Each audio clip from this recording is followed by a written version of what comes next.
આજના વિડીયોમાં બાળકો આપણે ધોરણ 3 પર્યાવરણમાં 21મો પાઠ છે પાણી બચાવીએ તેનું નવી સ્વાધ્યાય પોથી ભાગ 4ની અંદર જે સ્વાધ્યાય કાર્ય આપવામાં આવેલું છે તેના વિશે ચર્ચા કરવાના છીએ અને આખું સ્વાધ્યાય કાર્ય સમજવાના છીએ। તો પ્રશ્ન 1 થી શરૂઆત કરીએ છીએ। પ્રશ્ન 1 છે નીચેના બંને ચિત્રોનું અવલોકન કરી તેમાં કઈ સમસ્યા દર્શાવવામાં આવી છે તેના વિશે નીચે આપેલી જગ્યાની અંદર લખો। અહીંયા બે ચિત્રો આપેલા છે, એક આ ચિત્ર છે, એક આ ચિત્ર છે। બેની અંદર પાણીની કઈ સમસ્યા છે, એમાં કઈ સમસ્યા દર્શાવવામાં આવેલી, તો એ બંને ચિત્રની અંદર પાણીની સમસ્યા દર્શાવવામાં આવેલી છે એ આપણે જોઈ શકીએ છીએ કે જો અહીંયા પહેલું ચિત્ર છે તો એની અંદર લોકો છે એમના ઘર સુધી પાણી નહીં આવતું હોય, એટલે કોઈક બાજુમાં ક્યાંક જળાશય હશે અથવા તો પાણીનું ટેન્કર આવતું હશે, ત્યાંથી લોકો પાણી ભરીને પોતાના ઘરે પાણી ઉંચકીને લઈ જઈ રહ્યા છે। બીજું ચિત્ર છે એની અંદર શું છે તો કે ન્યાય પણ એવું જ હશે કે કંઈક પાણીનું ટેન્કર કે એવું આવવાનું હશે તો એના માટે લોકોએ ભરવા માટે વાસણોની આખી લાઈન કરેલી છે અને લોકો છે એ પાણીના ટેન્કરની રાહ જોઈને ઊભા હોય એવું કંઈક દૃશ્ય છે। તો એ બંને ચિત્ર વિશે અહીંયા આપણે થોડીક વિગતો લખી છે કે ઉપરના ચિત્રમાં પાણીની સમસ્યા જોઈ શકાય છે। લોકોના ઘર સુધી પાણી નહીં આવતું હોય તેથી લોકો કોઈ પાણીના સ્ત્રોતથી પાણી ઉંચકીને લઈ જઈ રહ્યા છે। બીજું ચિત્ર છે એના વિશે આપણે લખ્યું છે કે ઉપરના ચિત્રમાં પાણીની સમસ્યા બતાવવામાં આવેલી છે। પાણીના ટેન્કરમાંથી પાણી ભરવા માટે લોકોએ વાસણોની લાઈનો કરેલી છે। તો આવી રીતે બંને ચિત્રોનું વર્ણન છે એ આપણે આપણી રીતે લખવાનું છે। પ્રશ્ન 2 છે નીચેની પરિસ્થિતિમાં તમે શું કરશો।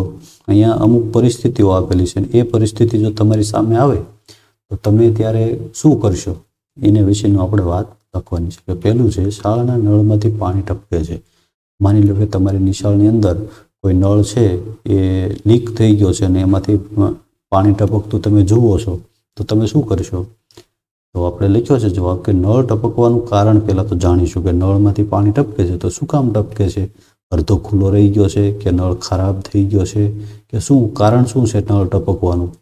જો એ નળ બરાબર બંધ ન થયો હોય તો તેને બરાબર બંધ કરી દઈશું અને નળ ખરાબ થઈ ગયો હોય તો કોઈ શિક્ષકની મદદથી નળ છે એ બદલી નાખીશું, બરાબર છે। આવી રીતનું આપણે કરીશું। બીજું છે તમારા પડોશીના ઘરે ટાંકીમાંથી પાણી ટપકે છે। તમારા પડોશીના ઘરે પાણીની ટાંકી છે એમાંથી પાણી ટપકે છે તો તમે શું કરશો। તો પડોશીના ઘરે તો આપણે સાર્વજનિક વસ્તુ કહેવાય નહીં એટલે ત્યાં તો જવાય નહીં, આપણે તો શું કરશું કે પડોશીને પાણીનું મહત્ત્વ સમજાવીશ કે પડોશીને કંઈક પાણીની ટાંકીમાંથી પાણી ટપકે છે તો એ પાણીનો બગાડ કહેવાય એવું એને પાણીનું મહત્ત્વ છે એ આપણે સમજાવીશું અને ટાંકીમાંથી પાણી ટપકતી જગ્યાએ રિપેરિંગ કરવા માટે હું એમને મદદ કરીશ। તો આવી રીતે આપણે એ પાણી છે ટપકતું બંધ કરી શકીએ।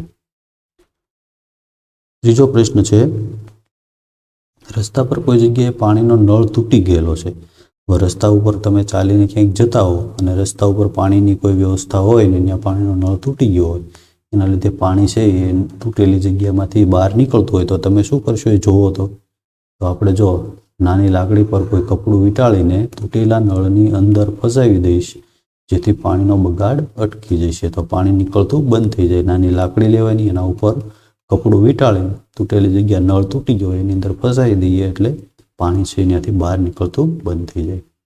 ચોથો પ્રશ્ન છે તમારાથી જમીનનું ખોદકામ કરતાં ભૂલથી પાણીની પાઇપ તૂટી જાય તો તમે જમીનમાં ખોદકામ કંઈ કરતા હો અને તમારાથી ભૂલથી પાણીની પાઇપ તૂટી જાય અને ત્યાંથી પાણી નીકળવા માંડે તો તમે શું કરશો।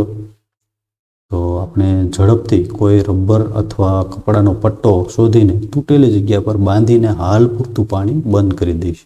પછી એનું જે રિપેરિંગ છે એ તો પછી ઘણું બધું ખોદીને પાઇપ છે એ ખુલ્લી કરીને પછી એનું કરવાનું હોય, પણ હાલ પૂરતું આપણે શું કરશું કે રબરનો પટ્ટો અથવા કપડાનો પટ્ટો શોધી અને તેને હાલ પૂરતું બાંધી અને પાણી ત્યાંથી નીકળતું બંધ કરી દઈશું।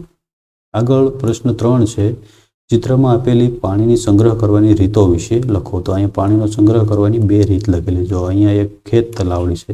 ખેત તલાવડી છે શું છે તો કે ખેતરની અંદર બનાવેલું એક નાનું એવું તળાવ છે અને અહીંયા ભૂગર્ભ ટાંકી છે। તો એ કઈ રીતે બને છે તો કે જો અહીંયા છાપરું છે કે તો એના ઉપર વરસાદ પડે તો એનું બધું પાણી છે એ પાણીની પાઇપલાઇન દ્વારા જે આ ટાંકો છે અંદર ભૂગર્ભ ટાંકી એની અંદર સંગ્રહ થાય છે અને પછી એનો આપણે ઉપયોગ કરી શકીએ છીએ। આવી રીતે પાણીનો સંગ્રહ કરવાની આ બે રીત છે. એના વિશે અહીંયા થોડુંક આપણે લખવાનું છે. તો પહેલાં આપણે લખ્યું છે કે ખેત તલાવડી ખેતરના નીચાણવાળા ભાગમાં બનાવવામાં આવે છે. ચોમાસામાં વરસાદનું પાણી તેમાં ભરાય છે અને તેનો ઉપયોગ ખેતીના કામમાં કરી શકાય છે. અને બીજું ચિત્ર છે એના વિશે આપણે લખ્યું છે કે ભૂગર્ભ ટાંકી ઘરના ફળિયામાં બનાવવામાં આવે છે. ચોમાસામાં અગાસી પર પડતા વરસાદના પાણીનો સંગ્રહ તેમાં કરવામાં આવે છે. આગળના પેજ ઉપર પ્રશ્ન 4 છે, ખરું ખોટું કરો. પાણી બચાવવા ખરાનું નિશાન કરો. પાણી બગાડ થતો હોય તો ચોકડીનું નિશાન કરવાનું છે. હવે એમાં પહેલું છે, ઉમંગ વરસાદના પાણીનો ટાંકીમાં સંગ્રહ કરે છે. ઉમંગ નામનો છોકરો છે વરસાદના પાણીનો ટાંકીમાં સંગ્રહ કરે છે, તો એ સારી વાત કહેવાય. તો એમાં ખરાનું નિશાન કરીશું. બીજું છે, આયુષ પાણીની ટાંકીમાં હાથ પગ ધોવે છે. આયુષ નામનો છોકરો પાણીની ટાંકી છે એની અંદર હાથ પગ ધોવે છે, તો એ તો પાણી ગંદુ થાય એના લીધે, તો અહીંયા ચોકડી કરશું આપણે. ત્રીજું છે, રવિ શાળાના નકામા પાણીને બગીચામાં જવા દે છે. શાળામાં નકામું પાણી હોય એને બગીચાની અંદર જવા દે, તો એ પાણીનો સારો ઉપયોગ થયો કહેવાય. ચોથું છે, ધ્રુવ તેના ઘરના ચાલુ નળ બંધ કરતો નથી. ધ્રુવ નામનો છોકરો છે એ ચાલુ નળ બંધ નથી કરતો, તો એ સારી વાત ન કહેવાય. પાંચમું છે, દીપે પાણીની તૂટેલી પાઇપ રિપેર કરી, તો એ સારું કામ કહેવાય. પાણીનો બગાડ છે એણે અટકાવ્યો કહેવાય. તો આવી રીતે એ ખરા ખોટા કરવાના છે. પ્રશ્ન 5 છે, તમે તમારા ઘરે પાણીનો સંગ્રહ કઈ રીતે કરો છો તેના વિશે લખો. તમારા ઘરે પાણીનો સંગ્રહ કરવાની કોઈ વ્યવસ્થા હોય તો એના વિશે તમારે લખવાનું છે. તો આપણે અહીંયા લખ્યું છે કે અમે અમારા ઘરે પાણીનો સંગ્રહ કરવા માટે ભૂગર્ભ ટાંકીનો ઉપયોગ કરીએ છીએ. ચોમાસામાં અમારા ઘરની અગાસી પર વરસાદનું પાણી પડે છે, તેને પાઇપ દ્વારા ભૂગર્ભ ટાંકીમાં સંગ્રહ કરીએ છીએ.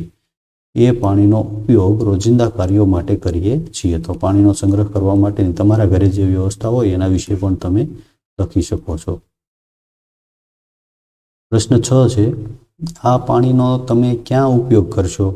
જો અહીંયા અલગ અલગ પ્રકારની પરિસ્થિતિમાં જે પાણી ભેગું થયું હોય એની વાત છે. કે પહેલું છે, જો ઘરમાં પોતું કર્યા બાદ વધ્યું હોય એ પાણી, ઘરમાં પોતું કરી નાખ્યા પછી પાણી જે વધ્યું હોય એ પાણી કેવું હોય? તો એ તો ગંદુ પાણી હોય. પણ છતાં પણ એનો ઉપયોગ આપણે ક્યાં કરી શકીએ? તો બગીચામાં છોડને પાણી પાવા, એમાં ઉપયોગ આપણે કરી શકીએ. બીજું છે, વાસણ ધોતા વધ્યું હોય તે પાણી, તો એ પણ આપણે એવી જ રીતે ઉપયોગ કરી શકીએ. બગીચામાં છોડને પાણી પાવા, એમાં વાસણ ધોયેલું પાણી પણ આપણે ઉપયોગ કરી શકીએ. પ્રાણીઓને નવડાવતા વહેતું હોય તે પાણી, તો પ્રાણીઓને નવડાવ્યા પછી વહેતું હોય એ પાણીનો ઉપયોગ આપણે ક્યાં કરી શકીએ? તો એ પણ આપણે બગીચામાં કરી શકીએ. બગીચામાં છોડને પાણી પાવા માટે આ બધા પાણીનો ઉપયોગ છે આપણે કરી શકીએ. ચોથું છે, પાણી શુદ્ધ કરવાના મશીન, આરઓ પ્લાન્ટમાંથી નીકળતું વધારાનું પાણી, તો એ પાણીનો ઉપયોગ આપણે ઘણી બધી જગ્યાએ કરી શકીએ. જેમ કે કપડાં ધોવા, વાસણ ધોવા, પોતું કરવા, આ બધા કામની અંદર એ પાણીનો આપણે ઉપયોગ કરી શકીએ. પાંચમું છે, જેમાં ફળો અને શાકભાજી ધોયા હોય તે પાણી, ફળો અને શાકભાજી ધોયા હોય તો એ પાણીનો ઉપયોગ આપણે ક્યાં કરી શકીએ? એ પાણીનો ઉપયોગ છે એ આપણે બગીચામાં કરી શકીએ. એ પાણીનો ઉપયોગ આપણે બગીચામાં કરી શકીએ. બરાબર છે. તો આવી રીતે પાણીનો ઉપયોગ છે એ કઈ જગ્યાએ આપણે કરી શકીએ. જો આ સિવાયના કોઈ કામની અંદર તમે ઉપયોગ એ પાણીનો કરતા હો તો એ પણ તમે લખી શકો છો. તો આવી રીતે આ સ્વાધ્યાય છે એ આખું સ્વાધ્યાય તમારે તમારી સ્વાધ્યાય પોથીની અંદર નોંધી લેવાનું છે અને બધા પ્રશ્નોના જવાબ છે એ તમારે